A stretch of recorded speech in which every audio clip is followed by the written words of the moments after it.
Stephanie Rotue Elesa dengan NIM 290301007. Pada video kali ini saya akan menjelaskan tentang buku kerja 10 dan 11. Unit usaha yang saya ambil adalah kuliner dengan bidang produk atau jasa dengan dimsum store. Yang pertama di elemen identifikasi pentingnya pembiayaan atau modal dengan kriteria seperti alasan kebutuhan modal usaha baru dengan diidentifikasi. Yang pertama saya mengambil tantangan cash flow, yang kedua saya mengambil penanaman modal. Lalu kriteria selanjutnya adalah sumber-sumber modal personal diidentifikasi. Yang pertama saya mengambil dana pribadi pendiri. Lalu yang ketiga, potensi peningkatan pendanaan dipersiapkan. Saya mengambil personal fund atau dana pribadi dan equity capital, penyertaan modal, dan juga creative source, yaitu sumber-sumber yang kreatif. Yang kedua, identifikasi sumber-sumber pembiayaan ekuitas dengan kriteria pertama business angel diidentifikasi. Di sini saya mengambil mereka membuat keputusan sendiri mengenai tentang investasi tersebut. Yang kedua, jenis venture capital diidentifikasi. Di sini saya mengambil berdasarkan kepemilikan. Yang pertama, private venture capital company. Yang kedua, public venture capital company. Dan yang ketiga, bank affiliate venture capital company. Lalu yang ketiga, ada initial public offering diidentifikasi. Di sini saya mengambil yang pertama mengatasi kendala pinjaman, lalu yang kedua diversifikasi likuiditas dan portofolionya. Yang ketiga, identifikasi pembiayaan pinjaman. Yang pertama ada bank komersial diidentifikasi. Yang kedua ada SBA, Granted Loan diidentifikasi dengan saya mengambil program SBA yang paling terkenal tersedia untuk usaha kecil seperti KUR. Lalu ada sumber-sumber pinjaman lain diidentifikasi. Saya mengambil teman dan keluarga, lalu kartu kredit, lalu organisasi yang meminjamkan uang kepada kelompok. Lalu yang keempat ada identifikasi sumber-sumber kreatif. Yang pertama ada leasing atau sewa diidentifikasi. Yang pertama, sewa merupakan perjanjian tertulis di mana pemilik properti mengizinkan seseorang individu atau bisnis untuk menggunakan properti tersebut selama jangka waktu. Lalu ada SBIR atau Small Business Innovation Research, STTR, Small Business Technology Transfer Grant Program diidentifikasi.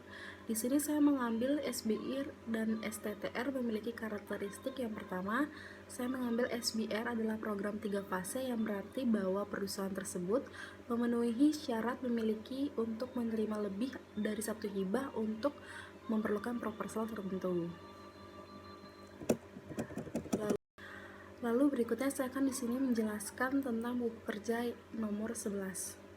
Di sini ada identifikasi peluang pemasaran, lalu kriteria kinerja, dan hasil rekaman atau hasil.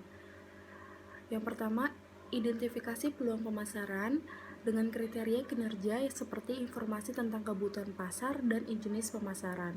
Di sini saya mengambil informasi seperti informasi pasar komparatif, apakah kita mau memproduksi barang tersebut dan jasa lebih banyak dengan biaya yang lebih murah daripada negara lainnya. Lalu saya mengambil yang kedua, tren dan perkembangan pasar dan juga profitabilitas penjualan tersebut.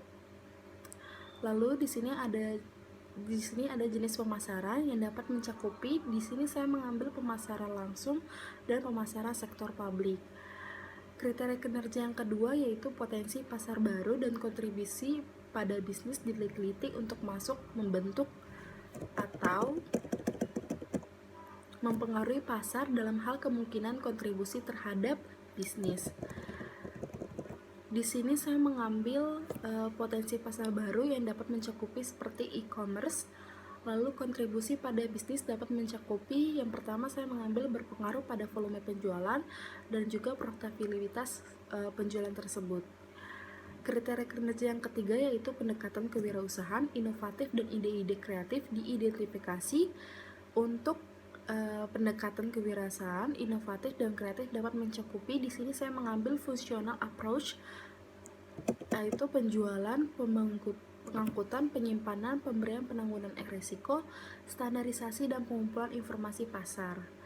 Lalu di sini saya juga mengambil commodity approach yang melibatkan tentang bagaimana barang-barang dijual sesuai dengan kebutuhan pengguna atau pembeli.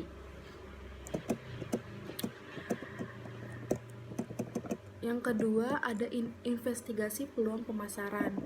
Dengan kriteria kinerja yang pertama, peluang pemasaran diidentifikasi kemungkinan mereka cocok dengan tujuan atau kemampuan organisasi tersebut.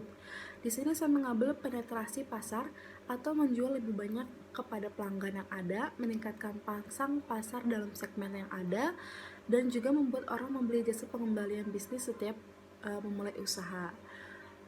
Lalu kriteria kinerja yang kedua yaitu hasil evaluasi peluang. Diidentifikasi, di sini saya mengambil yang pertama desain fungsional dari produk yang tersebut dan daya tarik penampilan produk tersebut.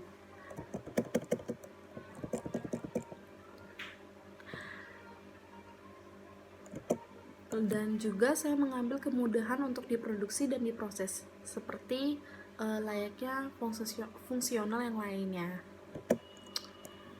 Kriteria kinerja yang ketiga yaitu kelayakan finansial dari setiap peluang pemasaran. Diidentifikasi dengan saya mengambil faktor eksternal, kode praktik, kebijakan, dan pedoman peraturan undang-undang yang relevan. Lalu yang kedua saya mengambil biaya, dan yang ketiga adalah manfaat.